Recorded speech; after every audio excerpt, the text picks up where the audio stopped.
does Trump like to call it? The failing New York Times? Well, they failed in one big way this week by seemingly breaking their own promise to not throw their weight behind a candidate in the city's mayoral elections. While the editorial board did not give a formal endorsement, they did urge voters to keep Democratic Socialist candidate Zohran Mamdani off the ballot. In an article published Tuesday, the board said, quote, Mr. Mamdani, a charismatic 33-year-old, is running a joyful campaign full of viral videos in which he talks with voters. Unfortunately, Mr. Mamdani is running on an agenda uniquely unsuited to the city's challenges. He is a democratic socialist who too often ignores the unavoidable trade-offs of governance. The article also pointed out Mamdani's inexperience in running local government. Former Governor Andrew Cuomo and Mamdani's fellow frontrunner agreed on X, posting, quote, experience matters. This is not the time to learn on the job. Many people, including this guy, took the Times' anti-endorsement of Mamdani as a tacit endorsement of Cuomo, the same man that just 4 years ago, that same editorial board urged to resign in disgrace. Democratic activist Armand Damaluski, one of the many showing their frustration with the Times on X, writes, quote, as much as I loathe Cuomo, I would have respected the NYT board a lot more for just openly endorsing him than this weird, passive-aggressive, implicit endorsement without endorsement thing that they are doing. And Semaphore editor-in-chief Ben Smith took aim at the editorial board itself in its rambling non-endorsement, saying, death throes of unsigned New York Times editorials are getting quite odd, adding, I think if you read this 3 or 4 times, it's fair to say the Times endorsed Andrew Cuomo, but in the most confusing possible way. And yeah, if viewers are going, is it really that bad? I encourage everyone to actually read this editorial, which is a mess. So the situation is in New York City's mayoral race, it's ranked choice voting, so you can rank up to 5 people, order of preference, and that so it's possible that someone who's not leading in the polls right now could win the election. If nobody, gets enough of the vote, then it goes to your next choice and your next choice. That's possible that can happen. So the ranking order matters. And what they effectively said is, so they criticized Cuomo because, again, he has serial sexual misconduct, resigned in disgrace, nursing home scandal, lied about it, covered up. We all know the story. I don't see how you could possibly... They called on him to resign from office, and they're saying... They didn't say, do not vote for Cuomo. They said, do not vote for Mamdani. And, his own and they said, and don't leave off both of them. Because if you leave off both of them, they said, well, that's like voting third party in the presidential election. God forbid we do that.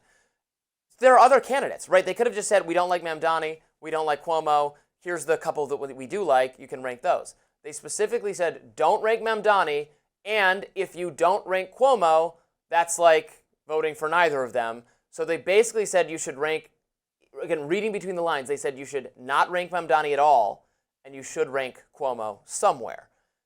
It was cowardly what they did. It was just gross and wrong and bad. I don't even like Mamdani's politics. I would not vote. I mean, I would look at I would not vote for Cuomo or Mamdani. I would rank the other candidates, but that they're telling me explicitly I'm not supposed to do that. I mean, where do you get off, New York Times? It's insane. It was an insane, cowardly op-ed editorial from the New York Times that implicitly, in the most backhanded, mealy-mouthed, cowardly way, does endorse Andrew Cuomo. So yesterday you yelled out in the office when this Times report or came down, and I was had like, a high-pitched gasp. Yes, it was I can't believe, and I was like, oh, it can't be that bad. Let me take a look at it, and I read it, and it's really, you're describing it pretty accurately on the nose. I was actually so surprised by this because I think the New York Times anti-Mamdani stance really misses the moment of everything that the Democratic Party has been calling for, which is change. Mm-hmm. Just to base that in facts and research, in 2024, the Pew Research study found that 63% of Democrats under 40 wanted to move in a more progressive direction, which is what the New York Times is essentially saying that Mamdani does with no plan. The polling is consistent with the thoughts of most Americans that are really looking forward to something new. You don't have to align with AOC specifically, understanding that across the country there are going to be a ton of new Democrats that we should welcome in, that people should welcome into the party and say, listen, these new ideas are just fresh and something different, non-establishment, that will help create whatever this new iteration in midterms is. So to have the board and an outlet that arguably a lot of young people do not relate to and don't find themselves or see themselves in any way, and have the editorial board so adamantly just kind of dismiss someone because of their age and inexperience, knowing that even some leaders who people think were effective and amazing, like Barack Obama, quote unquote, was inexperienced at the time and could have been argued to be ineffective compared to a Hillary Clinton or whoever was first named in, the conversation with him before he actually put his name in the hat. Andrew Cuomo has experience. He has experience allegedly harassing women sexually and covering up how many people died in nursing homes under his disastrous COVID policy. So experience is not always a good thing. Right. It seems like there was a conversation had about keeping bureaucratic regimes in place, and that somebody is like, listen, we need to talk to Cuomo because he's the establishment candidate. It's kind of like the same thing, because I've been very adamantly against the fact that Joe Biden was pushed down people's throats when there was a conversation about how he got here. Obviously, Bernie Sanders, to most people in my world and that I was hearing from, were very enthused by Bernie Sanders. So it's not about age, it's about new ideas and that leadership that makes people want to follow you. And so I think the Democrats are making a huge mistake by trying to make people accept a candidate again. That's literally what happened over the last 8 to 10 years, because it's like we need to follow who was up next, stay in line, stay in order, and that is not working. Not only did the party lose a ton of the working class and blue collar Americans that they want, they lost a lot of the young vote. These are people that you just saw in polls and on TikTok, and very obviously with your eyes, men are going a different way. And so it's just time to try something different. So I think the New York Times completely missed the mark and are not actually listening to what people, including their readers who do still read the New York Times, have to say about what they want to see in the Democratic Party in the next few years.